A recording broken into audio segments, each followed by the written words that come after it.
I'd like to read a sentence from a book called Autobiography of a Yogi by Paramhansa Yogananda. The trivial preoccupations of daily life do not satisfy our deepest needs. For wisdom, too, man has a native hunger. I read this book back in 1948, and I took the next bus from New York, where I found it, to Los Angeles, where I met Paramhansa Yogananda. I lived with him as a close disciple for the rest of his life, and I've been following his teachings all these 41 years. I learned from him an art that is little known in the West, the art of meditation. I want to share what he taught me and what I've learned from years of practice. I want to talk about meditation from a practical point of view and also from a theoretical point of view.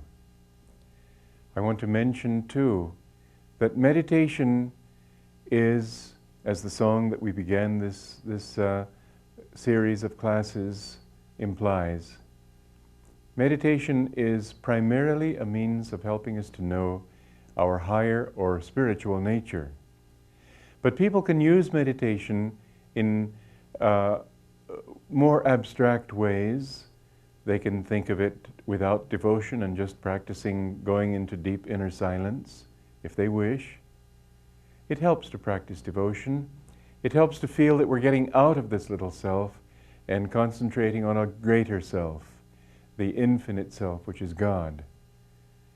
It helps to do that because if we have devotion, then our minds tend automatically to soar. However, with or without devotion, wisdom is what we're seeking, awareness, a greater consciousness that includes the broader realities of life and of that true life which is behind the appearances that we see when we look around us with open eyes, an inner world, a world that is your reality even if it isn't your present awareness or your present awareness of reality.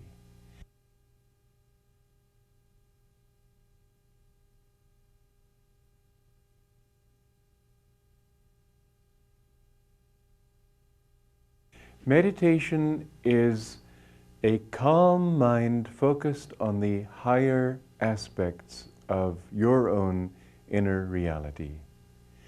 Concentration is being able to remove the mind from all objects of distraction and focus it one-pointedly on any particular object of attention. Meditation is focusing the concentrated mind on God or one of His attributes, or to put it more abstractly, as I said, on your own higher nature.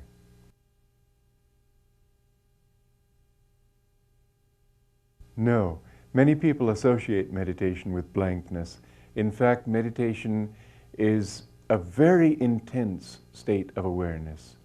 You know that there have been times in your life, almost certainly, where you've been so uplifted, so exalted perhaps, so completely aware that you didn't have to stop and analyze. Perhaps you were just looking at something simple like a beautiful sunset, but you were so absorbed in that sunset that you weren't thinking. Meditation is that kind of absorption mentally, with your feelings also, that level of absorption where your mind isn't busy thinking about it, but it's a very intense state of awareness and the very opposite of blankness.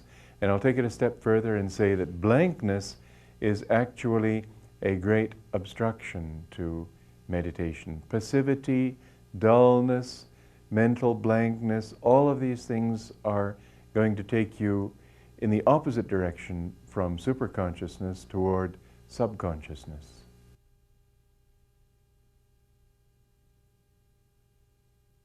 Many people think of it as an escape from reality. In fact, meditation is an escape to reality, you might say, because what our senses show us is not reality. Our senses show us a world that is essentially very different. Matter is only energy.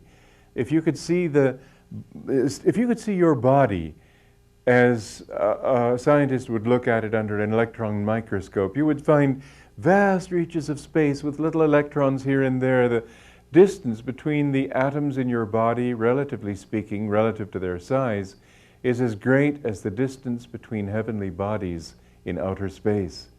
So this we call reality just because we're familiar with it, but it certainly isn't the reality that underlies all of creation. But there's another aspect to that too, and that is that meditation helps you also to come to grips with reality on all levels. So that by meditation you'll find that you can work better, you can get along better with other people, you can do all things better because you will have your mind under control, you will have your consciousness no longer centered in the ego and therefore able to focus on other realities and attune yourself to them so that you can know where other people are coming from, so that you can know what the real problem in your work might be, and so on, all across the board of so-called human realities.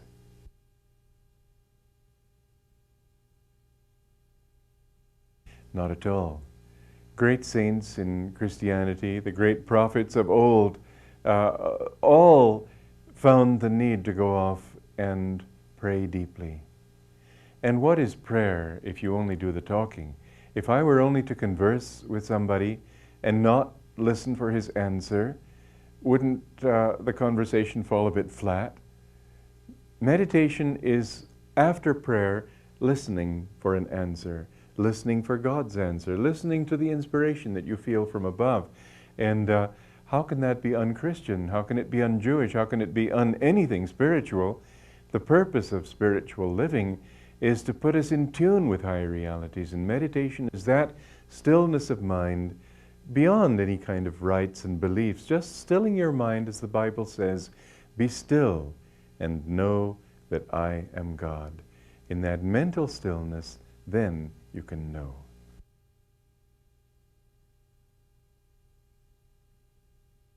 Everybody needs meditation, really, because everybody needs calmness, everybody needs peace of mind, everybody needs a focus to his life, his awareness, his spiritual growth, his aspirations.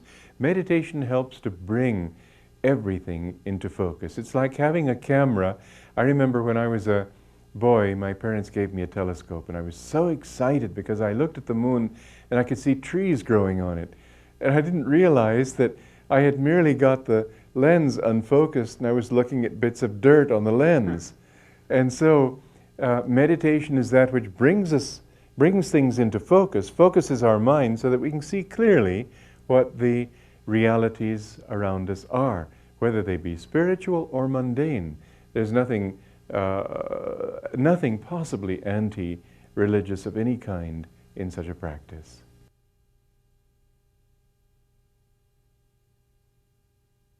Well, first of all, I would say that meditation and faith are the really most practical things of all. Jesus said, "Seek the kingdom of God first, and all these things shall be added unto you." And so, it's the most practical thing in the world, but let's put it on a practical level then. Let's put it on a mundane level, since we're pleased to call this world real, and therefore anything that relates to this world practical. I would say that that which is most practical is that which helps you to grow in the thing that you're going to take with you when you leave this world. But in this world, okay, let's call this practical. Yes, meditation is practical that way too. It can be combined with practicality. It is practical because the clearer your mind is, the more quickly you can find solutions to your problems. The clearer your mind is, the more directly you can channel your energy. The clearer your mind is, the more you can do anything well. And in fact, this is an experience that I've observed in myself, in others who meditate, that when people don't have their minds under control, then they may take hours, days, weeks. They may never even find solutions to some simple problem. And a person who meditates calms his mind, meditates on the solution to the problem, and in 1 second he can get the answer. In 1 minute he can get the answer. It can take no time at all if you put the energy right, if you direct your mind calmly and concentratedly and ask your higher self for guidance instead of this conscious mind that tends to go just in circles. The conscious mind is problem-oriented. The superconscious mind, the soul aspect of our being, is solution-oriented. And the more you can bring that kind of consciousness down, the more you will find that solutions come to you without any trouble at all. They're just there. Meditation is absolutely the most practical thing I know. I found that people can do in a day what it takes other people maybe many months to accomplish.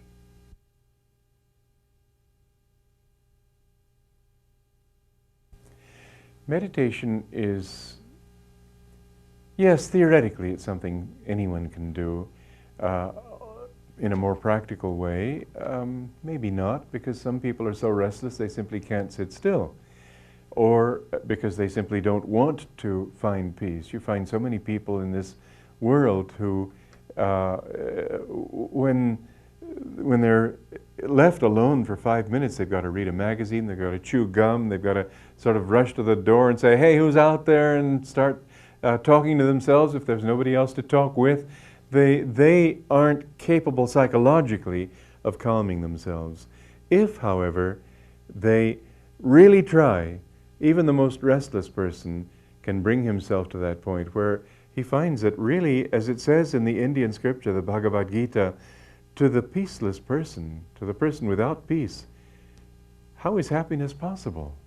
It isn't.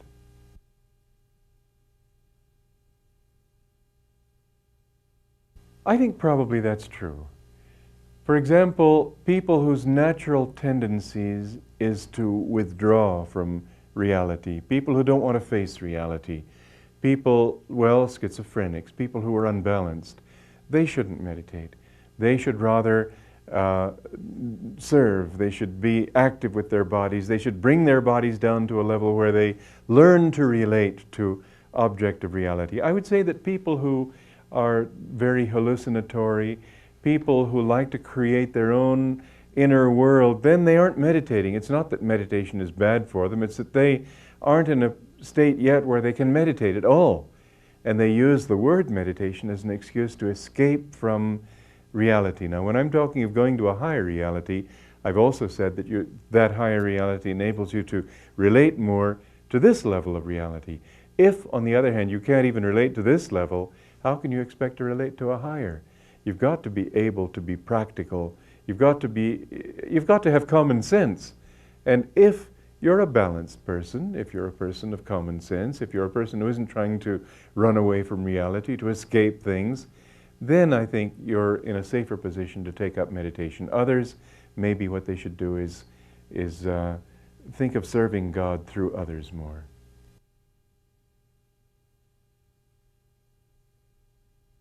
Well, that depends upon the individual, but I would say, first of all, every day.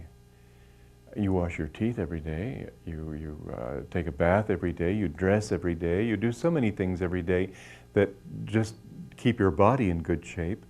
Why not also take care of your mind and your soul? Why not think of it as mental and spiritual hygienics, if you like? But the important thing is that you recognize that you aren't just a body. You're a body, mind, and soul. And all of these things need to be taken care of. The best thing would be if you could meditate a little bit every morning and every evening.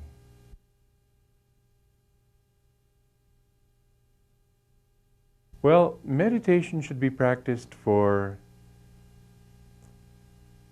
I almost hesitate to say this because what I'd like to say is meditate as long as you enjoy it, but let's face it, the beginner may not enjoy it. Therefore, should that be his excuse not to meditate? Obviously not. But I would say meditate as long as you can do so without feeling sort of an explosion coming inside, and yet don't meditate so long that you go to sleep. Because if you sit too long, you begin to sort of nod like this. And so perhaps in the beginning, 15 minutes is good. 15 minutes in the morning, 15 minutes in the evening. If you're very restless, 5 minutes. I'll bargain with you. 5 minutes morning and evening if you like. But if you can make it, if you can keep leaving joy aside for the moment, as long as your mind can be positive, as long as your concentration can be positive, as long as you can be positively aware rather than passively aware, because meditation requires a positive awareness, then meditate half an hour if you like, morning and evening. If you can make it an hour, all the better. But in the beginning, I would say start with a little bit and meditate as long as you can do so with clarity, with clarity of attention, and then make it a little bit longer, you'll come to feel a great joy. And then at that point, I would say, meditate until that joy diminishes a little bit, then get up. So that every time you come back to meditation, there's a sense of anticipation. Whereas if you meditate beyond that point, you may develop in your mind a certain resistance to it, so that you think, oh dear, it's time to meditate again. There should be, and will be naturally, if you do this right, a sense of keen looking forward to your time for meditation, your time with God.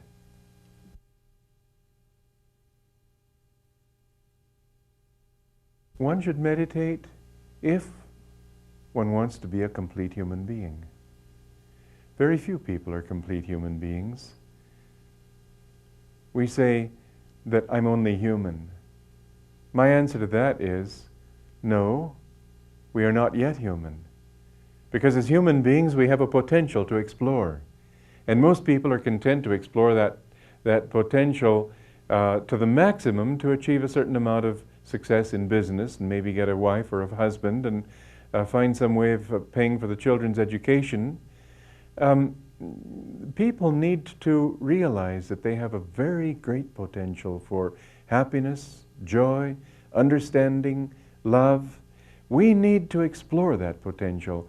And anybody who doesn't try to is what Jesus meant and was referring to when he said, let the dead bury their dead.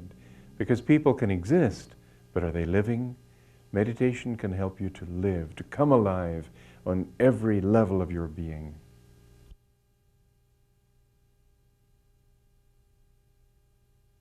Well, it's good to meditate alone, but it's good to balance private meditation with group meditation. The power of other people meditating together, thoughts are things, and working together you become influenced by their devotion and you become uplifted. That's why in church services people often feel more inspired than they do, let's say, just walking out in the countryside, even though the country in some ways may be more visually inspiring. And this may not be true for everybody. Some people really do feel more awe and inspiration in the country. But basically for meditation, where you're not looking around anyway, the influence of people's thoughts can be helpful. I would say balance the two, but have more time for your own meditation, because that's something you can control, whereas a group meditation is something you have to get a sense of unanimity with others before you can actually sit down together.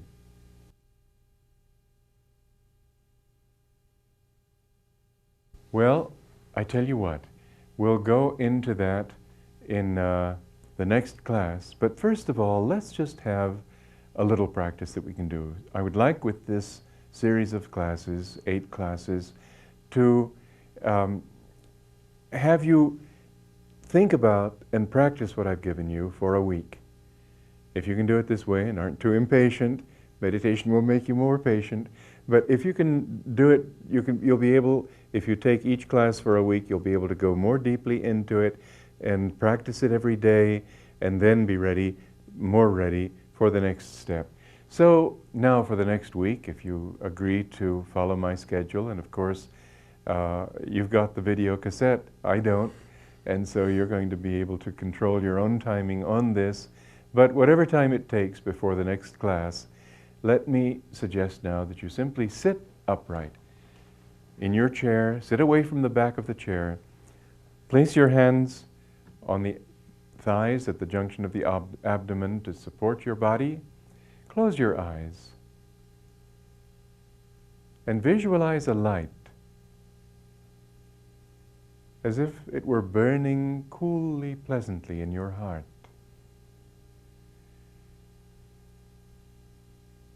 A calm, white light.